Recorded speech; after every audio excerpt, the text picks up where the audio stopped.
The Dink begins as a comedy about the rivalry between tennis and pickleball, but by the time the movie reaches its ending, it becomes something much more emotional. Beneath all the jokes and outrageous competitions is the story of a man who has spent his entire life chasing a moment that already passed. Dusty Boyd believes his biggest problem is losing to Andy Roddick years ago. By the end of the movie, he realizes that defeat was never the real issue. The real battle has always been with himself. The ending completely changes Dusty's life because he finally lets go of the past and discovers that success is not about proving everyone else wrong. It is about finding happiness on his own terms. To understand why the ending works so well, we first need to understand what has been driving Dusty throughout the entire movie. On the surface, Dusty appears obsessed with tennis. He constantly talks about the sport, remembers his glory days, and refuses to move on from the match that changed his future. However, the movie slowly reveals that tennis was never his true dream. What Dusty really wanted was his father's approval. Chuck pushed him relentlessly from childhood, believing Dusty had the talent to become one of the greatest players in the world. Every practice session and every tournament became another opportunity for Dusty to earn his father's respect. Winning meant receiving affection. Losing meant disappointment. As a result, Dusty's entire identity became tied to proving himself. Everything fell apart after his famous match against Andy Roddick. During that match, Dusty injured his wrist and eventually lost. Although the injury played a major role in the defeat, Dusty blamed Andy Roddick for everything that followed. Instead of accepting that one match does not define an entire life, he allowed that moment to become the center of his identity. Years later, he is still emotionally trapped inside that defeat. His career never reaches the heights everyone expected. Instead of becoming a professional champion, he ends up teaching tennis at his father's club while constantly looking backward instead of forward. That emotional stagnation is what makes pickleball so important. At first, Dusty completely rejects the sport. Like his father, he sees pickleball as a joke. He considers it inferior to tennis and believes it has no place inside the club. His prejudice is obvious from the beginning.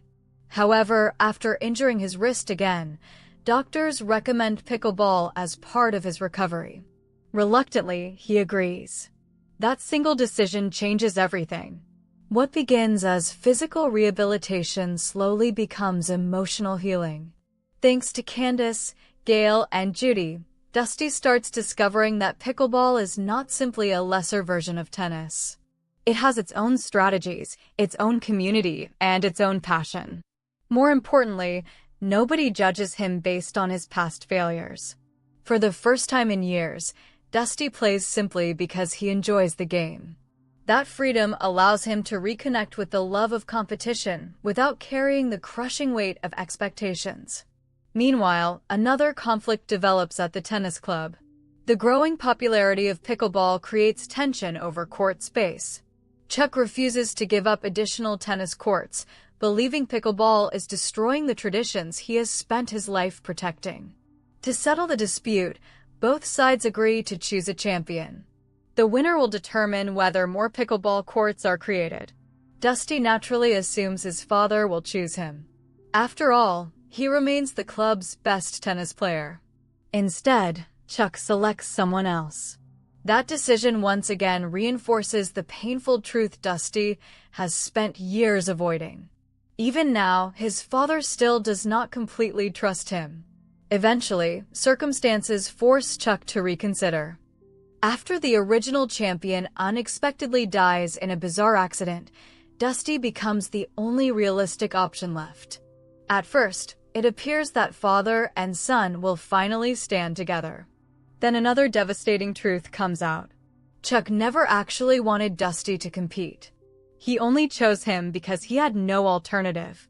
Even worse, Chuck secretly hires Andy Roddick to represent the tennis players instead. This decision completely destroys the fragile hope Dusty had been holding onto. His father still believes he will fail. Rather than standing beside his son, Chuck chooses the man responsible for Dusty's greatest heartbreak.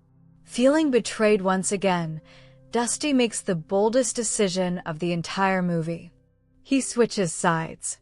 Instead of representing the tennis players, he joins the pickleball community. This moment represents far more than changing teams. It symbolizes Dusty finally stepping away from the expectations that have controlled his entire life.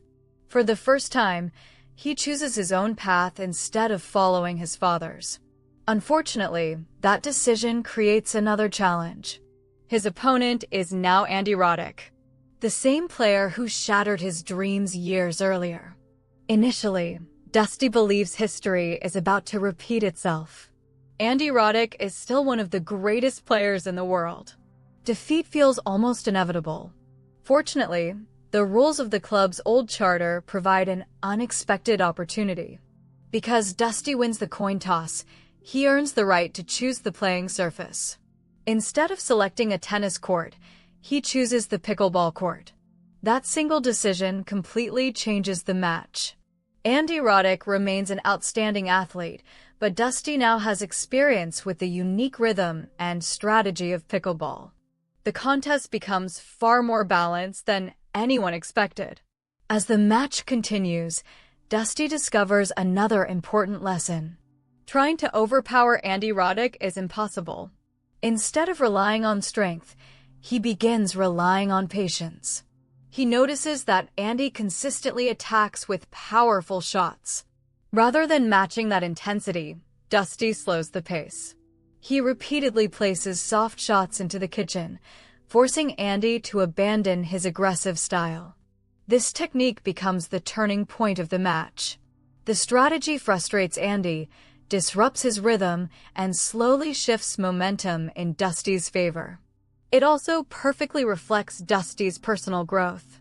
Earlier in life, he believed success came from hitting harder and pushing himself beyond his limits. Now he realizes that intelligence, adaptability, and confidence matter far more than raw power. Eventually, Dusty's strategy works. He defeats Andy Roddick.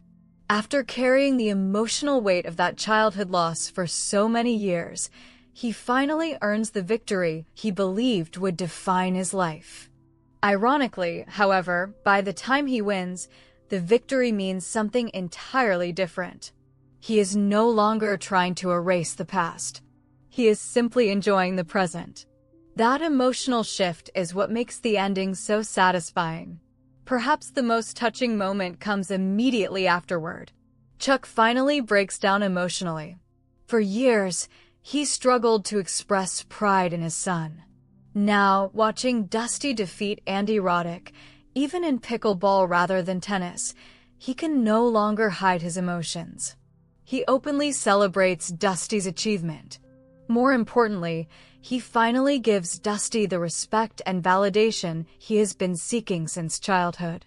Their relationship begins healing because both father and son finally let go of unrealistic expectations.